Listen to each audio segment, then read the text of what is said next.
Ponto de Vista. Apoio Grupo Mendes.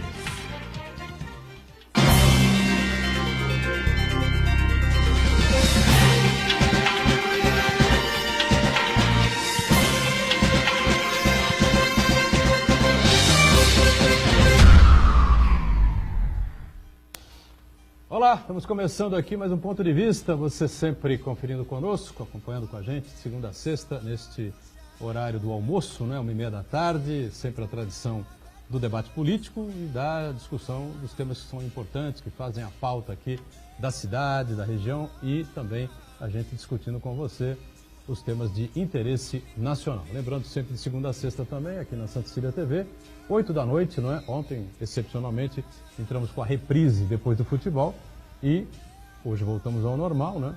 Diariamente, reprise aqui às 20 horas, 8 da noite, portanto. Bom, uma série de questões importantes acontecendo aqui pela cidade, pelo país, não é?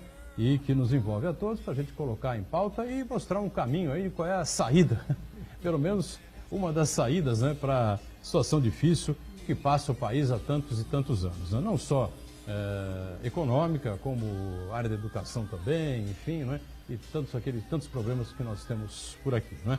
Prazer, a gente recebe o advogado e educador Fernando Saraiva, que participa aqui conosco nesta edição de quinta-feira do Ponto de Vista. Fernando, prazer recebê-lo, tudo bem com você? Tudo ótimo, o prazer é todo meu. Gostaria de agradecer ao Edgar, ao Aldo pelo convite, aos demais membros da mesa, a todos os telespectadores. E é sempre uma honra ser o portador aí do Movimento Regenera Brasil, que visa o desenvolvimento de cidadãos mais completos, instruídos e participativos. Muito bem, já falou aqui sobre o movimento, né? Movimento Regenera Brasil, e aliás tem até um livro aqui que a gente mostra daqui a pouquinho, né? E vamos falar bastante sobre esse tema e sobre outros tantos, né, que temos aí no nosso dia a dia. Fernando Chagas, hoje são dois Fernandos aqui, né? Você já percebeu, né? Fernando Chagas, cientista político, participa e colabora com a gente mais uma vez. Tudo certo aí, Chagas? Tudo, olá amigos, um abraço aos telespectadores. Já que se falou em Regenera Brasil, do meu xará Fernando, regenera o STF também, né? O ministro do STF, ele tem que ter ponderação, equilíbrio e isenção. Isso está muito difícil em determinado ministro do STF. Podemos até dizer Gilmar Mendes, né? Gilmar Mendes ofendeu a comandante, vamos dizer assim, de um outro poder, um órgão de outro poder, o Ministério Público, a Raquel Dodge, e ofendeu o seu par também, o ministro Luiz Barroso, né? Não é um comportamento adequado para um ministro.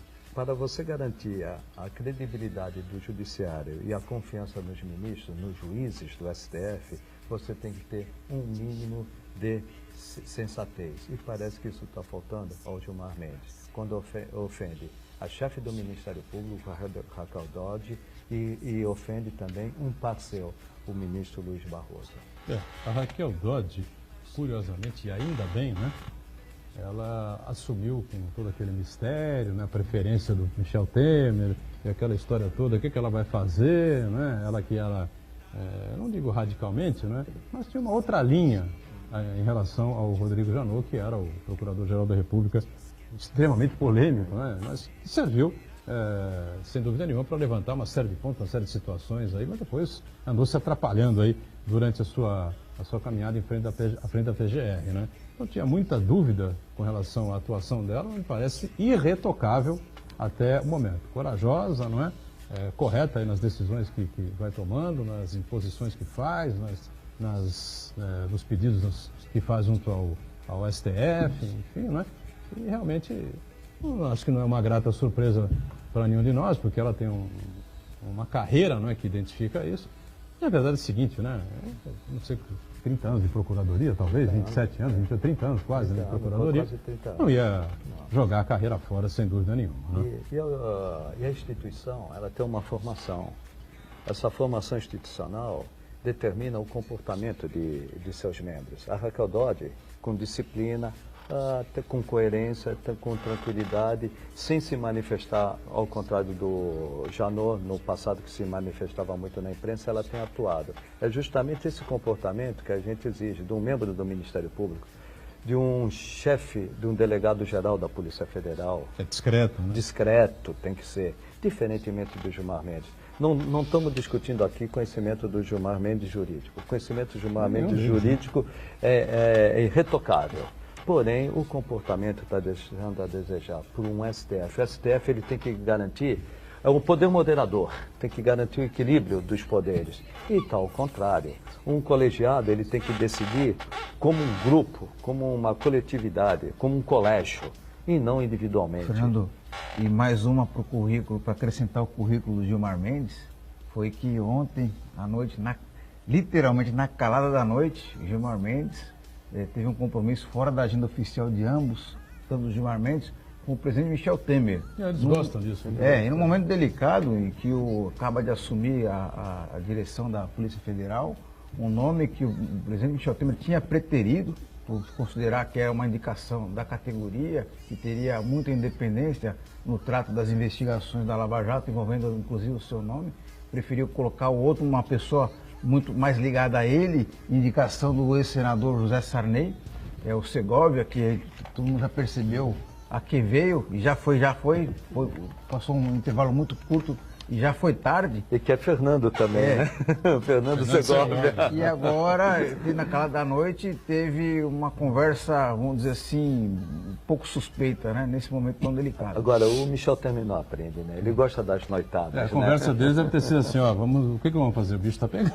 Já está ardendo para o nosso lado. E aí, Santana, tudo certo por aí? Isso, tudo bem. Boa tarde a todos. Prazer receber o Fernando também. E eu quero cumprimentar você em especial, convidá-la a participar do programa, mandando sua pergunta, crítica, sugestão, pelo Facebook, Ponto de Vista com Edgar Boturão, ou por e-mail, contato@pondevista.tv.br. O Ponto de Vista é exibido também ao vivo pela internet, santaportal.com.br/tv. Os programas anteriores podem ser consultados também na internet, no nosso canal no YouTube, na nossa página no Facebook. E você que nos acompanha na reprise à noite, às 20 horas, uma boa noite. Pois é, acontecem coisas entre o final do programa, 12h30 da tarde, e o começo da reprise, às 8 da noite. Mas acontecem coisas também ao longo da madrugada, não é? Na nossa república balança, mas não cai, né? Que a gente se acostumou aí há tanto tempo. Está aqui o Jornal da Orla, edição desta quinta-feira sempre no formato tabloide, não é? Capital mundial do downhill, vai acontecer em Santos, a descida do Morro do Pacheco. Antes era no Monte Serra, né? E agora já 2 ou 3 provas aí vencendo no Morro do Pacheco. Está aí a manchete, então, Jornal da Hora circulando aqui nesta quinta-feira e no fim de semana, né? Formato standard, né? Bom, eu queria discutir um tema ontem, mas o tiroteio aqui foi de um tal modo excitante entre o Edmur e o José Pascoal Vaz, né? Mas foi interessante, o programa é legal, voltamos aí aos anos dourados, né? Da discussão política, do debate, enfim, né? E que era, evidentemente, 13 milhões de desempregados novamente, né? Deu uma caidinha, voltou a subir, acho que nunca caiu nesse número, né? Porque, afinal de contas, o IBGE não computa aquelas pessoas que não estão trabalhando, não estão empregadas. E não estão procurando. Mas que estão ali, vamos dizer assim, quebrando um galho, ganhando um troco ali com um parente. O bico. O Uber. O próprio Uber. Entendeu? Esse é outro tema para a gente discutir também na sequência, né? Porque a Câmara Federal acaba de repassar ontem, né? A decisão que os municípios, né? Que vão... Agora o bicho vai pegar, hein, Chagas? Os municípios é que vão decidir, não é? O que é que se faz aí com o Cabify. Então, Fernando, 13 milhões oficiais aí, 20 e tantos milhões aí de pessoas que estão desempregadas, na verdade, alguns conseguem bico, alguns conseguem trabalhar no escritório de algum amigo durante um período, enfim, conseguem equilibrar um pouquinho a coisa, enfim, mas os 13 milhões aí estão no sufoco, né? Para quase tudo que vocês forem me perguntar, eu reputo a educação. Porque o desemprego, as matérias acadêmicas, curriculares que nós encontramos na escola, a gente não encontra empreendedorismo, por exemplo. E isso impede que pessoas que até têm boas ideias possam obter sucesso com relação a isso. E por essa maior razão da educação, da crise que existe, também surge por conta do empreendedor. Quando ele resolve empreender, ele parece que vira inimigo público número 1 por causa do imposto. Então isso também afeta muito o desemprego. Retomando o assunto, o Movimento Regenera Brasil justamente vem para a gente buscar somar forças para buscar uma reforma em todos esses sentidos, tanto no sentido educacional, como também no sentido dos impostos, das taxas tributárias que são imputadas a tudo isso. Porque na crise financeira agora que houve há 2, 3 anos atrás, eu encontrei muitos amigos meus empresários que precisavam demitir os funcionários por conta da crise e não podiam porque não tinham dinheiro. Para indenizá-los, né? Exatamente. Então, Aliás, isso acontece muito, né? muito, Em Santos, muito, né? muito. O Chaves. empresário, ele Mas quer... parece que, antes de você começar a dar a sua explicação, a sua avaliação sobre isso, aquela coisa, parece, né, que a coisa ia melhorando, enfim, na verdade não está melhorando nada, né? Não, muito pouco. O PIB saiu hoje, foi publicado, né, o crescimento do PIB no ano passado de 1%. 1%, mas se tirar o agronegócio foi 0,3%. Quer dizer, se não fosse o agronegócio, que teve uma super safra que garantiu esse crescimento, nós teríamos um crescimento de 0,3%. Isso não garante o emprego. Aliás, uma das dificuldades que o novo presidente vai ter é justamente derrubar o desemprego. O desemprego ainda vai continuar, pelo menos até o fim do ano, nos 2 dígitos. Estamos em torno de 12%, 13% de desempregados.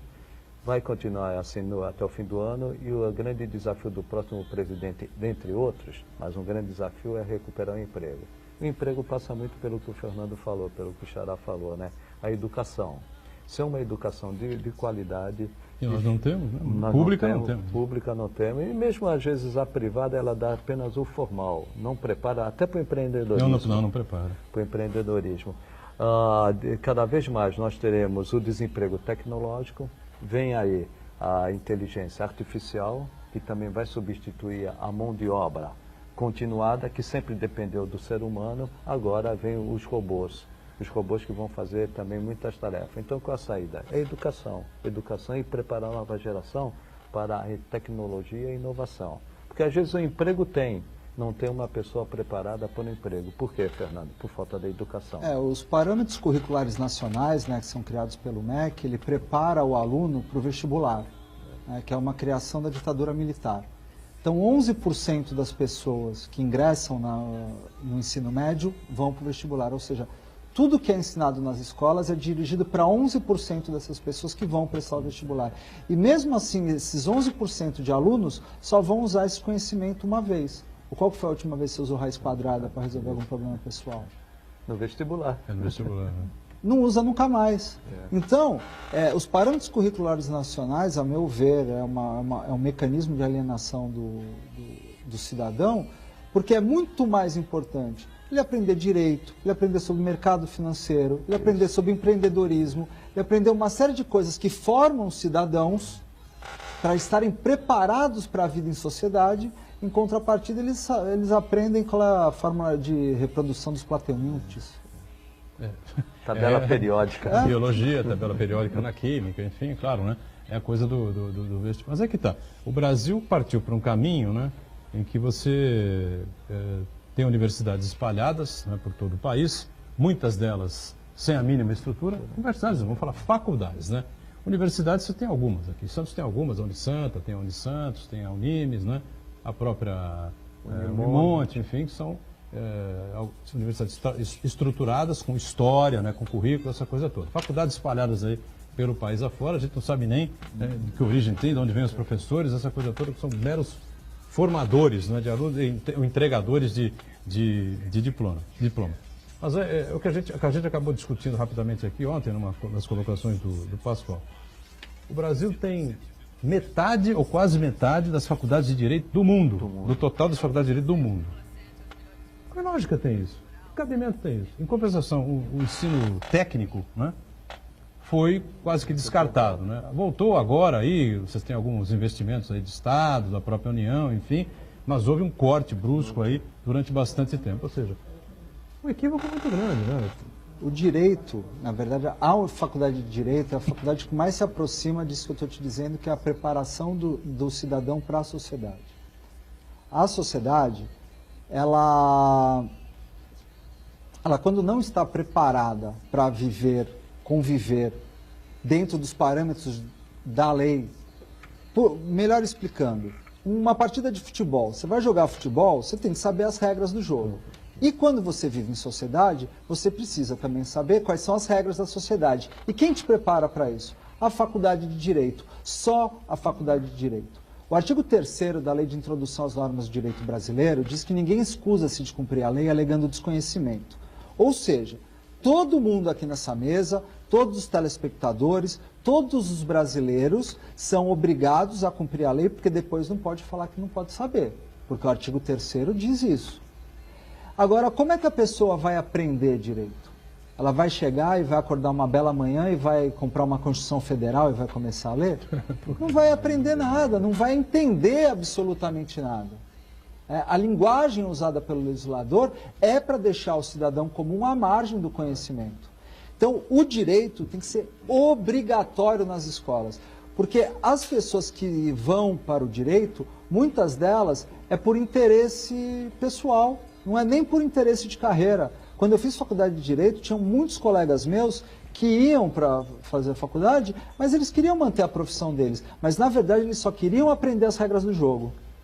As regras que é viver em sociedade. Então, enquanto o direito não for não formador de advogados, bacharéis, mas o básico, o artigo 5º da Constituição, CDC, direito civil, mudando um pouco de assunto, mercado financeiro, finanças pessoais, formas de investimento, isso tudo é deixado à margem enquanto o aluno se forma sabendo que 12 de água mais 6 de CO2 com a presença de Luiz clorofila se transforma em 6H2O6 mais 6 de água mais 6 de CO2.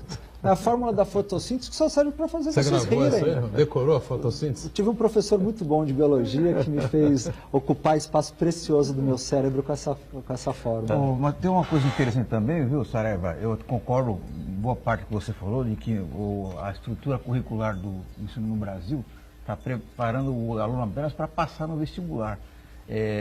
Na verdade, o que falta, uma parte desses conteúdos são completamente dispensáveis, mas tem uma parte que é fundamental também. Por exemplo, o que falta para o ensino brasileiro é fazer o aluno perceber qual é a relação entre aquilo que está no livro, aquilo que está na aula do professor, aquilo que tem a ver com o seu dia a dia. Porque, por exemplo, uma aula de biologia, ele pode estar falando de saúde pública, prevenção à saúde, né, métodos de contracepção, evitar contrair doenças, obter hábitos saudáveis, assim por diante. Uma aula de química e física pode ser aplicada a várias outras coisas no seu cotidiano, né? Até, por exemplo, no simples ato de você cozinhar, você está aplicando regras de química e física, né? O que falta realmente perceber quais são os ensinamentos que são completamente dispensáveis para o dia a dia do cidadão e acrescentar, valorizar aqueles que realmente são importantes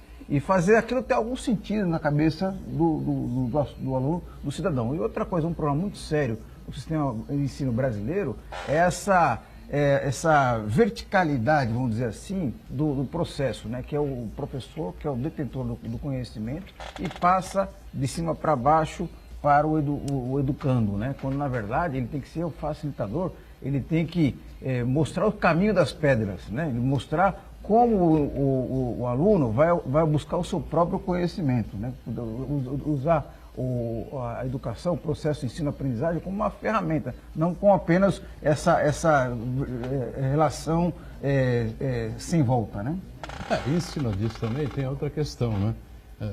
A meninada, de maneira geral, quando chega ali próximo do final do colegial, poucos são aqueles que têm uma carreira definida na cabeça, né? Então, difícil o cara, a menina, enfim, de 15, 16, 17 anos, optarem, bom, eu vou para esse lado aqui que não tem a fórmula da fotossíntese, não tem a biologia, vou para o lado que não tem a tabela periódica, vou para esse caminho aqui, vou para esse lado aqui porque eu gosto da química, enfim, né? Talvez seja uma questão de gosto, de mais facilidade para a aprendizagem, né, Fernando? Mas, sim, assim, a formação na cabeça mesmo daquilo que a pessoa quer seguir... Sim, até por uma questão vocacional, humanas, biológicas e as exatas, elas têm que ser passadas de uma maneira só que mais equilibrada. Como você pontuou muito bem, mas tem que ser pontuada na prática. Vamos estudar física? Vamos estudar trocando uma resistência de chuveiro? Vamos entender como é que funciona aquilo. Vamos estudar biologia? Vamos estudar química? Vamos descobrir como é que se transforma óleo em sabão, né? Como se dá essas reações físicas, e sim encontrar um equilíbrio que realmente plante a semente do conhecimento dos vários setores, para, como você falou, Edgar, o aluno saber que caminho ele vai seguir, se ele vai seguir o caminho das humanas, das exatas, das biológicas, mas, acima de tudo, que prepare ele para a vida em sociedade. Porque hoje que o Brasil está mais carente é do quê? É de cidadão participativo, é de cidadão consciente. Então, aonde que a gente muda isso? Através da cultura, através da educação. Na minha época eu tive oficinas. Né? Tinha também, né? Teve. Oficinas e tal, você fazia lá, produzia um cinzeiro, produzia uma mesa, entendeu? Era super divertido, enfim. Muito melhor do que decorar a fórmula da fotossíntese. Da fotossíntese e tal, né? É verdade. E você fazia praticava. Agora não sei se continua existindo, nesses últimos anos isso aí foi extinto, enfim, mas é bastante complexo, realmente. O processo educacional no Brasil não é bom, especialmente da educação pública, né? Que a gente já colocou isso várias vezes. Só para acrescentar, Edgar, tem um outro aspecto que eu acho muito importante aí, que é o ensino de disciplinas relacionadas às ciências humanas foram muito relegadas. Por exemplo, filosofia, sociologia, antropologia. A própria língua portuguesa ainda não é dada do jeito que deveria ser, afinal é a ferramenta que as pessoas utilizam para se comunicar. As disciplinas das ciências humanas, elas ajudam a desenvolver o espírito crítico, a pessoa a desenvolver o próprio pensamento, a ver como ela se posiciona na sociedade, as relações de comunidade. Isso aí foi muito relegado ao segundo plano. Na verdade, não sei se foi no período da ditadura que isso realmente foi implantado. O vestibular foi. Não, o vestibular, né? E aí você tem realmente uma preferência, né? Muito maior em cima da matemática, da física, da química e da biologia, né? E a filosofia principalmente passou a ser considerada um negócio chato, e a filosofia que ajuda a pessoa a formar o raciocínio. Filosofia que saiu do currículo do ensino. Saiu do currículo. E filosofia o que é? Amor à verdade. Amor à verdade. Então, como é que a verdade pode ser chata? Isso é um absurdo. E foi... não podemos desprezar nenhuma ciência, mas sim equilibrar. E a filosofia ajuda a pessoa a ter esse senso crítico, a pensar. Sim, sem dúvida, sem dúvida. No intervalo, a gente volta daqui a pouquinho na sequência do nosso ponto de vista. Já, já.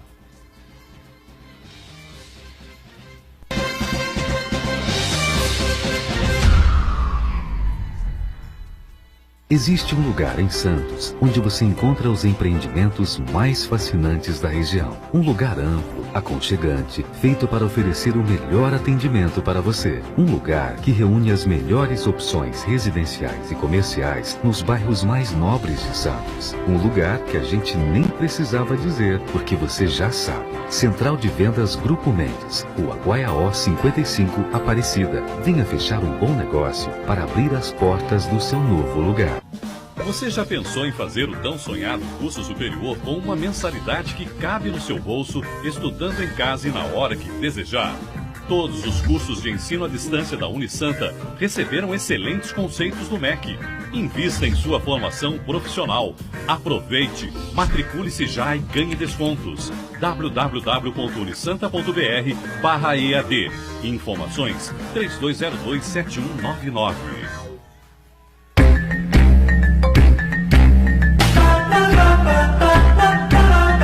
Dicas para economizar energia elétrica. Você já experimentou passar um dia só com a luz do sol? Isso mesmo. Abra as janelas, cortinas e deixe a luz entrar. Se for necessário utilizar energia elétrica, não esqueça de apagar a luz quando ninguém estiver no local. A Santa Cecília TV colabora com o meio ambiente.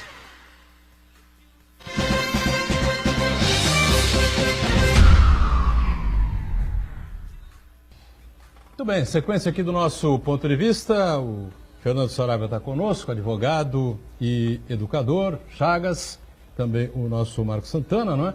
E a gente então entra aqui de cabeça no Regenera Brasil, o Guia do Cidadão Inconformado. Está aqui o livro, que é de autoria aqui do Fernando Saraiva, né? Quando é que você escreveu o livro, Fernando?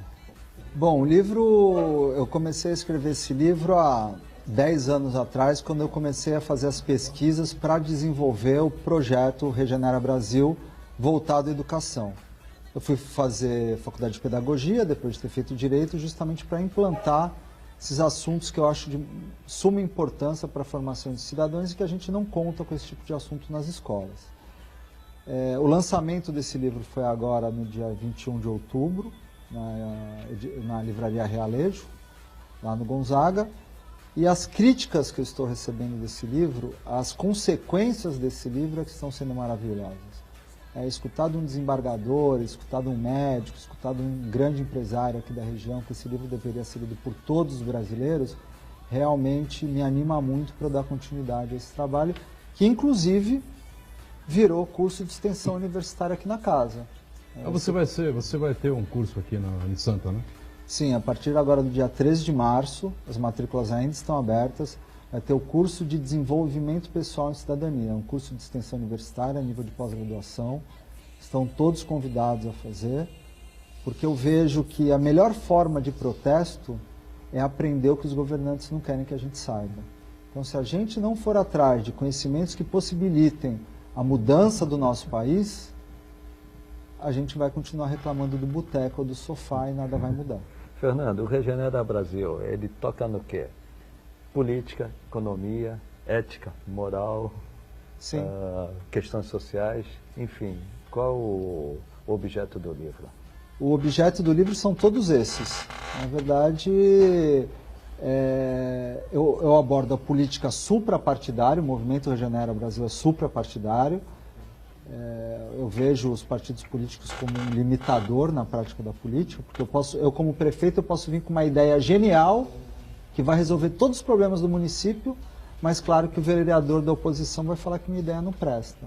É a mesma coisa contrário. Então, o princípio do Regenera Brasil é suprapartidário. E aí eu trato questões pedagógicas, eu trato de questões jurídicas, são todos assuntos voltados à prática do dia a dia do cidadão comum. Então, tem exemplos de Código de Defesa do Consumidor, como você pode aplicar isso no seu cotidiano. Direito Civil, como aplicar isso no seu cotidiano.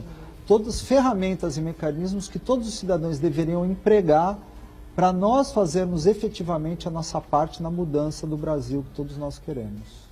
Na verdade, você tenta, então, desenvolver o conceito de cidadania na pós-graduação, até corrigindo uma falha que a cidadania deveria ter sido construída no ensino fundamental. Exatamente. O projeto Regenera Brasil Educacional, ele tem produtos desde a educação infantil, que é o desenvolvimento de virtudes, e vai passando para o ensino fundamental 1, também com o ensino de virtudes, o fundamental 2, com o ensino e a prática das virtudes através de primeiros socorros, através de ecologia e sustentabilidade, e continua para o ensino médio, que é entre economia e direito. Controle social, controle das contas públicas, como o próprio cidadão pode se tornar um fiscal, uma série de assuntos. Como o ensino médio, graças ao nosso MEC, que tem os parâmetros curriculares nacionais extremamente inchados para preparar o aluno para o vestibular, porque hoje a escola de ensino médio vende o quê? Percentual em vestibular, taxa de aprovação em vestibular. E como eu já havia falado no primeiro bloco, a porcentagem dos alunos que aproveitam esse tipo de conteúdo é mínimo. Tem um famoso por aí, né? Publica páginas inteiras do jornal e tal, com a molecada lá toda pintada, todo ano é isso. Sim, exatamente, porque é isso que os pais procuram. Então, por não ter espaço no ensino médio, eu fui convidado a conversar com a professora doutora Maria Cristina, que cuidava da pós-graduação da USP, que foi trazida pela família Teixeira para cuidar da pós-graduação daqui da Universidade de Santa Cecília. E ela gostou do projeto e ela não só aprovou na íntegra os 6 módulos de desenvolvimento pessoal em cidadania, como ela pediu para que eles fossem, cada módulo fosse ampliados para 30 horas a aula, para realmente eles terem nível de extensão universitária, nível de pós-graduação. Legal, Santana. Sora, você falou que o seu livro contém muitas coisas a respeito de informações de que os governantes não querem que a população, no modo geral, saiba, né? Na verdade, até um diagnóstico, já fizemos alguns programas aqui, que existe uma casta no Brasil, não só em termos de políticos eleitos, mas também de uma casta privilegiada no Poder Legislativo, no Poder Judiciário, no próprio Poder Executivo, que mantém uma série de privilégios e não querem ter esses privilégios arranhados. Acho que o grande desafio do Brasil, e você acha que dá uma contribuição com esse livro, fazer com que tenha uma ruptura, né, nesse círculo vicioso. O grande desafio é como fazer para sensibilizar o maior número possível de pessoas no Brasil para acabar com esse círculo vicioso. Bom, Titãs já dizia, né? Desde os primórdios até hoje em dia, o homem ainda faz o que o macaco fazia. A educação sempre foi utilizada como ferramenta de manipulação. Na época dos homens das cavernas, se justificavam, porque as técnicas de guerra e de caça serviam para salvar a vida do seu clã, da sua família. Mas, desde então, a gente vê as cruzadas medievais, que depois veio a Companhia dos Jesuítas para tentar reestruturar a imagem da igreja. Na época da Revolução Industrial, acabaram abrindo a alfabetização e o contato com os números para grande parte da população, porque eles precisavam de pessoas que soubessem ler e escrever para as linhas de produção das novas indústrias. E hoje eu não vejo motivo nenhum da educação ter perdido esse viés de ser usado para ser manipulador das massas.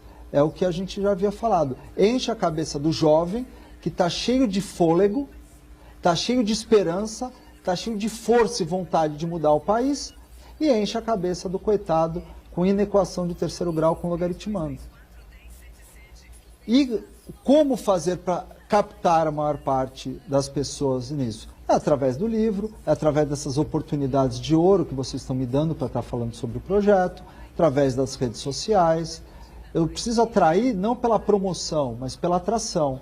As pessoas têm que estar de acordo com a minha argumentação e vir participar do Regenera Brasil, curtir a página lá no Facebook para estar sempre atualizado, que é Facebook/Regenera Brasil Oficial. E aí a gente vai somando forças e aos poucos, sem pressa, sem estar muito preocupado lá com o resultado, a gente vai mudando a educação. Você tocou num ponto importante.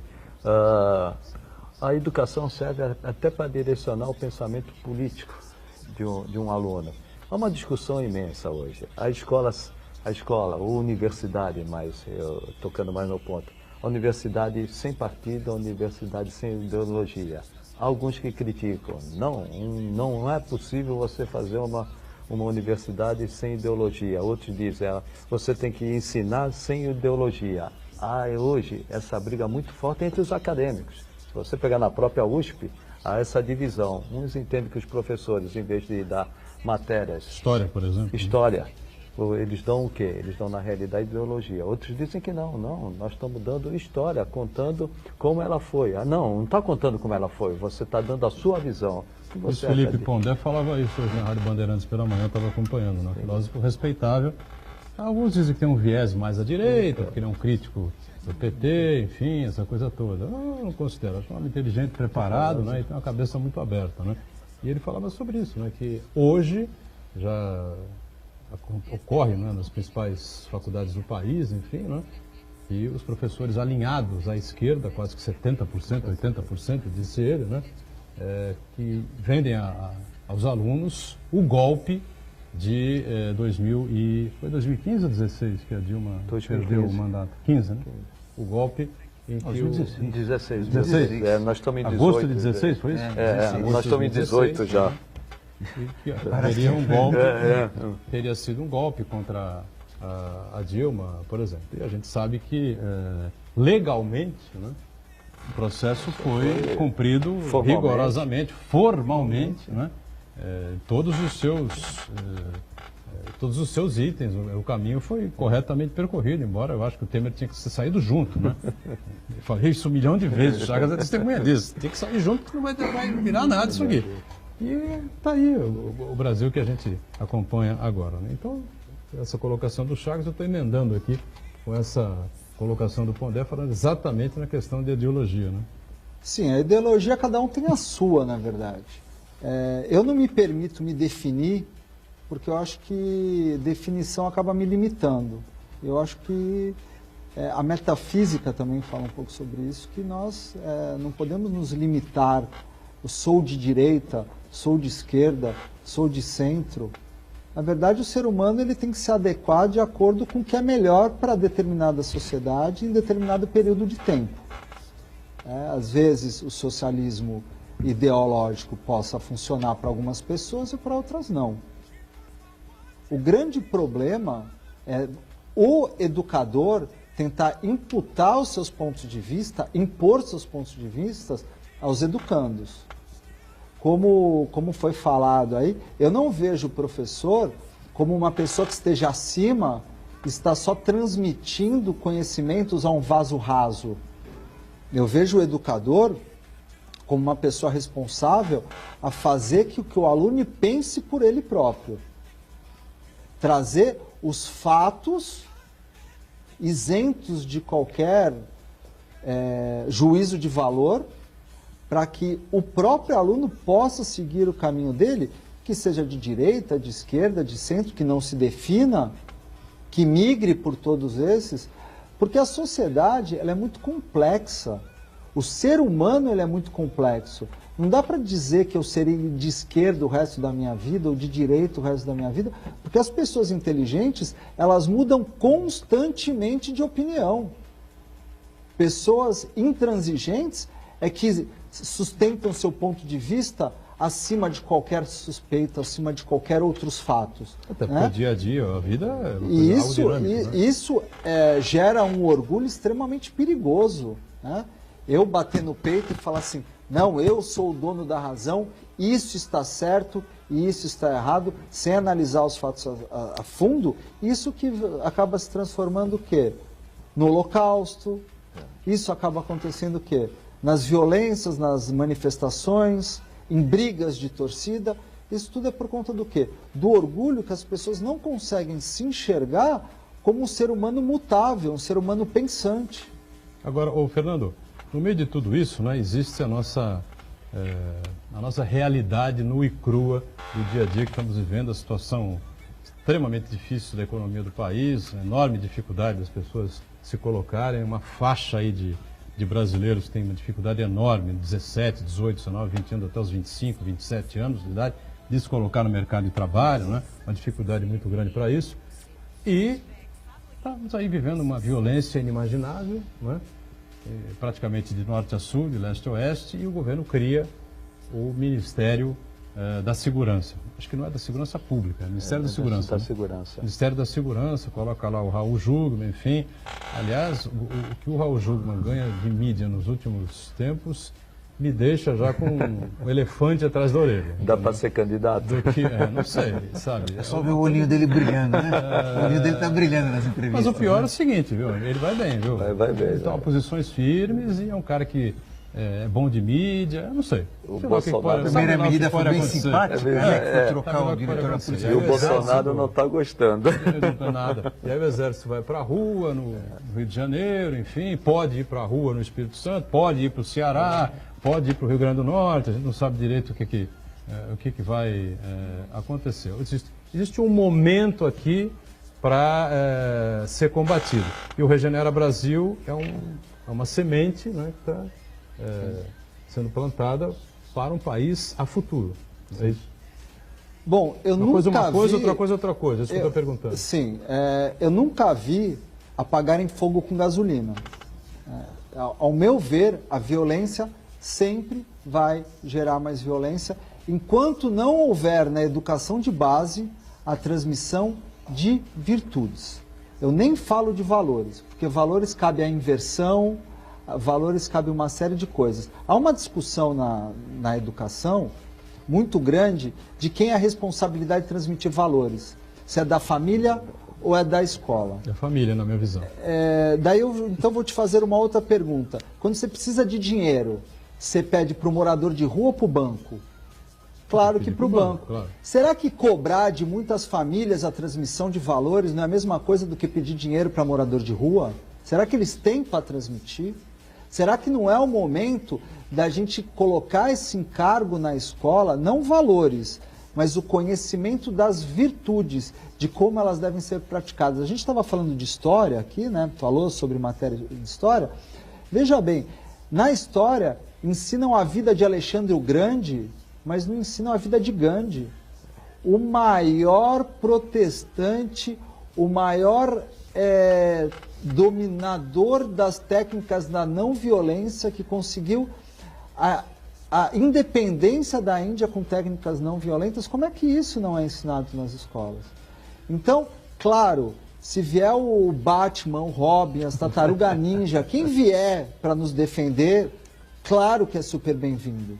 Mas, volto a dizer, enquanto mais bater na classe pobre ou na classe criminosa, mais violentos eles vão ficar. Mas aí eu concordo plenamente, você diz, né? Se você jogar combustível no fogo, vai piorar a situação. Por outro lado, o que eu entendo, só repressão não basta. Basta também você ver o social. Mas para o social, o que a gente precisa hoje, basicamente, no meu modo de entender, investimento, como já falou, educação, saneamento básico, habitação, saúde, transporte. Isto, na situação econômica do país, principalmente em finanças públicas, é muito difícil. Qual é a sua visão em relação a esse momento? Isso é necessário que eu estou colocando? E como sair dessa situação se nós estamos sem essas condições financeiras? Como nós estamos estourando aqui o segundo bloco, né? Vou deixar essa pergunta para a volta aqui no terceiro bloco, né? A gente faz a nossa segunda parada e o ponto de vista retorna daqui a pouquinho. Até já.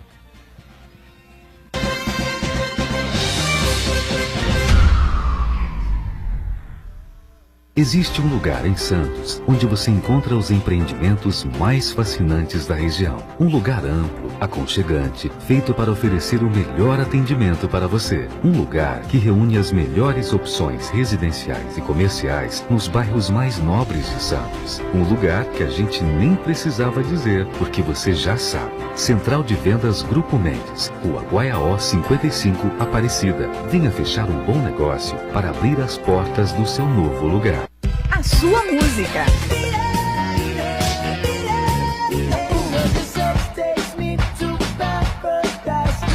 A sua notícia. 107,7 Notícias. O seu locutor. A sua promoção. Ligue agora 3234-1077. Participe você também e ganhe muitos prêmios. O seu cantor. A sua rádio. 107,7. Santa Cecília FM. Santa Cecília TV no canal 52.1 HD. Se você ainda está com dificuldade de sintonizar a Santa Cecília TV em alta definição pelo sinal digital, você precisa escanear os canais da sua TV através da autoprogramação no seu controle remoto. É bem simples e você sintoniza os nossos programas com qualidade digital, de imagem e som, sem pagar nada por isso. Santa Cecília TV 52.1. Escaneie e sintonize a maior programação regional da sua TV em alta definição.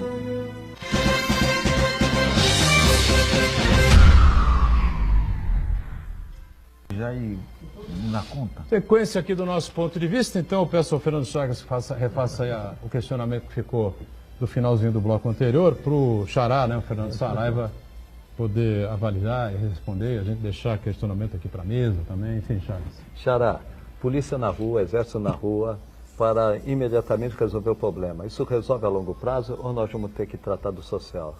Repetindo, educação, habitação, saneamento básico, transporte e perspectiva de vida para o jovem. Só repetindo uma coisa, há pelo menos 50 anos, não, também não é, 40 e tantos anos, né, que a gente acompanha eleições, né, que se repete, né, esses mantras aí, né, é sempre a mesma coisa. A educação, chamaram o Pelé de demagogo em 1969, depois do 1000º gol, né, quando ele disse que tinha que cuidar das crianças do Brasil, cuidar da educação para as criancinhas, não sei o quê. Então, Pelé é demagogo, 1000º gol, o maior jogador do mundo, o rei e tal, mas é um demagogo. Ele, desculpa. O cara que tinha 3, 4 anos de idade em 1969, hoje está com 40 e... Né? 40 alguma coisa, né? 40 e... 50. Lembrar a frase do Darcy Ribeiro, o maior antropólogo brasileiro, reconhecido pela comunidade científica internacional, disse, se não investir, isso ele falou há 30 anos atrás, mais ou menos, se não investirmos em escolas hoje, Vamos construir presídios. Não conseguiríamos construir presídios para abrigar todos os presos que vão prender. O que tinha também, o Darcy Ribeiro tinha uma ligação muito próxima com o Brizola, né? Ele foi secretário, né? Ele criou o realizador do conceito do CIEPS, né? Escola em Tempo Integral, né? E o CIEPS acabou, era uma grande novidade, mas acabou, não sei, acho que... Em seguida veio o Moreira Franco, que acabou com o CIEPS, porque no Rio de Janeiro, até hoje é ponto de referência, hoje são as carcaças, as ruínas, são pontos de referência que são chamados de brizolões. Onde que fica tal lugar? No Brizolão, perto do Brizolão. Mas vai ver lá é uma ruína, né? Que era o antigo CIEP. Isso mesmo. Diga, Fernando. Eu gosto muito de dar aula para jovens, porque jovem é muito sincero. Uma vez eu estava dando aula e um aluno virou para mim e falou assim: professor, aceita que dói menos. Então, eu não serei demagogo, tá? Solução para agora? Não tem. Aceita que dói menos. A solução era terem ouvido Pelé lá em 69. Não ouviram o Pelé? Agora minha esperança é que me ouçam. Se não me ouvirem, daqui a 30 anos vão retomar essa discussão de novo? Daqui a 5, 6. Vai continuar sempre a mesma coisa. A mudança. Vamos voltar para a matemática. É progressão geométrica essa coisa. A mudança está na educação de base. Tem que pegar a criancinha lá e começar a ensinar para ela virtudes, para quando ela crescer ela estar um pouco menos contaminada, para depois ela cuidar do filho dela, para o filho dela ser um pouco menos contaminado, porque educação é um processo. E o brasileiro ele é muito imediatista, não tem respostas rápidas para nenhum problema brasileiro. Agora estamos em anos... Alô, bolsonaristas, aqueles que me criticam aí, que eu ataco o Bolsonaro, essa coisa toda por aí, o Bolsonaro faz exatamente o contrário do que está pregando aqui o Fernando. Não há solução fácil para problemas difíceis, para problemas complexos que vêm de anos e anos e décadas, né? E claro que a questão básica para tudo é realmente, o Pascoal Vaz tem uma certa razão no que ele coloca. É essa gigantesca, né, distância, distribuição de renda e distância social. É uma questão de contenção. A gente tem que manter a nossa sociedade habitável. E para mantê-la habitável, a gente tem que colocar a polícia na rua, o exército na rua, o que for possível para ser mantida a segurança. Agora, a solução efetiva só através da educação. E não a educação que é praticada hoje. É a educação que forme cidadãos. Qual é a maior reclamação de todo brasileiro? Não é a corrupção? Corrupção. Como é que se combate a corrupção? Violência. Como é que se combate a corrupção? Com honestidade. Então, enquanto não criarmos jovens honestos, e eu estou falando isso, eu, por exemplo, não sou honesto. Porque quando eu estou na Europa, eu atravesso na faixa de segurança. Aqui não. E isso é o meu acesso. Quando eu trabalhei numa instituição de caridade, fazer um paralelo rápido bem interessante. As monitoras da creche, quando chegavam os pães de queijo, elas pegavam os pães de queijo antes dos alunos. E aí eu fui falar para uma das monitoras, ela falou assim, mas um pãozinho de queijo só. E eu fui fazer o cálculo matemático de quanto significava um pão de queijo para a folha de pagamento da época da casa. E significava 0,0001%. Era isso que significava. E eu fiz o cálculo do PIB mensal brasileiro. Sabe quanto é que era para um deputado roubar R$1 milhão à época? 0,0001%. O que muda? O acesso.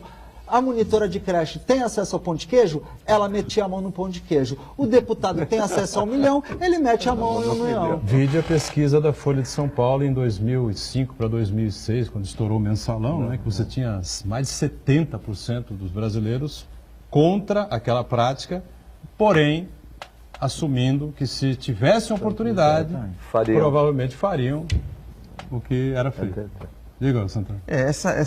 O problema de segurança pública, a gente pontuou muito bem que é uma questão de processo, de mudança de paradigma, mas existem algumas medidas pontuais que podem ser feitas para amenizar a questão, né? Muita gente gosta de falar da intervenção militar, chamar o Batman, não sei o que vai resolver, né? Mas eu acho que os militares podem sim ser valorizados, e colocados nas fronteiras do Brasil, né, para evitar o tráfico de armas, tráfico de drogas, o descaminho, que é o material contrabandeado, mercadorias contrabandeadas, que acaba atacando o mercado formal da economia brasileira, né? Então, se o Exército for valorizado nesse aspecto de controlar nossas fronteiras, aí sim, não vai resolver, logicamente, mas um bom passo vai ser... 17 mil quilômetros de fronteira seca. Eu disse no Roda Viva, o ex-capitão do BOPE, que hoje é palestrante, enfim, e que atuou, não sei se atua ainda, no jornal local da Globo, Rio de Janeiro, enfim. Então, que seria humanamente impossível você fazer a fiscalização completa, enfim. Os Estados Unidos não conseguem fazer a fiscalização com o México, vem aquela história do muro. Isso é verdade, mas, por exemplo, agora, alguns meses atrás, eu lembrei... Seria mais correto para você fiscalizar as rodovias, né? Eu lembrei aqui, com mais intensidade, anterior, acho que uns 2 meses atrás, nesse pacote de contenção de gastos do governo federal, tinha um posto da Polícia Federal na fronteira do Brasil, no estado de Mato Grosso, com a Bolívia, alguma coisa assim, que só funciona em horário comercial. Quer dizer, o contrabandista, o traficante, falou assim, opa, lá eu posso passar... depois das 19 horas eu posso passar, que é livre acesso. Ele tem que ter um expediente também. Esse tipo de coisa que não pode acontecer, né? Que nem as delegacias nossas aqui, né, que tem essa situação que a gente acompanha aí, que no final de semana não funcionam, e algumas funcionam das 8 da manhã às 8 da noite, né? Ou às 8 da manhã às 6 da tarde, ou às 7 da noite, enfim. Mais ou menos o horário comercial também, quando ia funcionar 24 horas para a pessoa ter possibilidade de registrar lá o boletim de ocorrência, enfim, né? E o pior é que os boletins de ocorrência, a cada 10, 2 seguem, né? E tem os seus casos aí resolvidos, enfim, fora aquelas centenas e tantos casos que não são registrados. Talvez 10% dos casos que acontecem são registrados em BO, e desses BOs, a cada 10, 2 ou 3, tem os casos solucionados. Ou seja, um percentual, é o tal do 000, qualquer coisa aí que o Fernando levantou há pouco. Mas, Fernando, você falou do 0001, ou para o político, ou para o cidadão comum, né? Eu vou lá e pego o meu pãozinho de queijo, né? Mas o brasileiro hoje, ele está indignado com a corrupção, principalmente dos políticos. Chegou à exaustão, mesmo ele sendo também um potencial corrupto, né? Coisas bobas, podemos chamar assim. Mas ele está... Mas é o que o Fernando falou, né? É questão de onde você está e aonde a mão alcança. Né? Se ele tivesse lá, talvez alcançar, mas ele está na exaustão. Tanto que a economia sempre balizou a disputa pela presidência da República. Dessa vez a corrupção. Dessa vez não é a economia que vai decidir uma eleição, mas sim se aquele é ficha limpa ou ficha suja. O brasileiro cansou da corrupção. E a segurança, hein, E a segurança também. Essa sua colocação é maravilhosa, que nós vivemos o momento mais rico da história do país. Há 10 anos atrás era inimaginável a gente ver políticos e empresários de alto escalão sendo presos. Então isso é um progresso. Sem dúvida. A indignação da população também é maravilhosa. Sócrates, quando perguntado qual era o melhor caminho para se tornar uma pessoa feliz, ele falava da frase que estava esculpida no oráculo de Delfos, que diz: conheça-te a ti mesmo. Então, essa indignação da população, fatalmente, vai levá-la, através da dor, a buscar o autoconhecimento e a buscar ferramentas para elas poderem assumir o protagonismo da mudança que todo mundo quer. Porque o maior problema é a sensação de impunidade alheia. O maior problema é de você não conseguir fazer, de você não ter as ferramentas necessárias para poder agir, a sensação de impotência. Eu acho que o mais incomoda a população brasileira é a sensação de impotência, de querer fazer e não saber o que fazer. Então, sem querer puxar a sardinha para o meu lado, já puxando, você é um cidadão inconformado, você quer fazer a sua parte na regeneração do nosso país, leia meu livro, venha fazer o curso na Unisanta, porque realmente trazer essas ferramentas para a pessoa olhar primeiro para ela e encontrar dentro dela quais são suas habilidades e competências que possam ser colocados em prática. Para cada um fizer um pouquinho para um Brasil melhor, se cada um tirar uma bituquinha de cigarro da praia, a praia vai ficar um brinco. Se cada um fiscalizar um pouco o colega, no caso aqui que eu usei para ilustrar das monitoras de creche, se uma olhar feia para a outra, fala, poxa, para as crianças, né? Sem estar preocupada em criar indisposição e sim se posicionar pacificamente, mas não de forma passiva, aos pouquinhos a coisa vai melhorando, mas é um processo. É um processo longo, sem dúvida nenhuma, e nada fácil, né? A gente tem que enfrentar isso com muita coragem, muita dificuldade. É aquilo que foi falado aqui, né? No momento há que ter uma atuação firme e forte. Agora, na questão do combate ao crime, essa coisa toda, tem um lado econômico também que é muito grave, né? O crime hoje ultrapassou completamente essa coisa só do... o cara não tem emprego, vai pegar... Hoje as pessoas os caras já estão até procurando, entendeu? Porque a questão econômica é terrível. O narcotráfico o que é? É uma organização empresarial. Empresarial. Hoje é. Uma organização internacional. Sim. Empresarial. E Por não quê? adianta, Boturão, matar o cabeça, que logo tem o vice.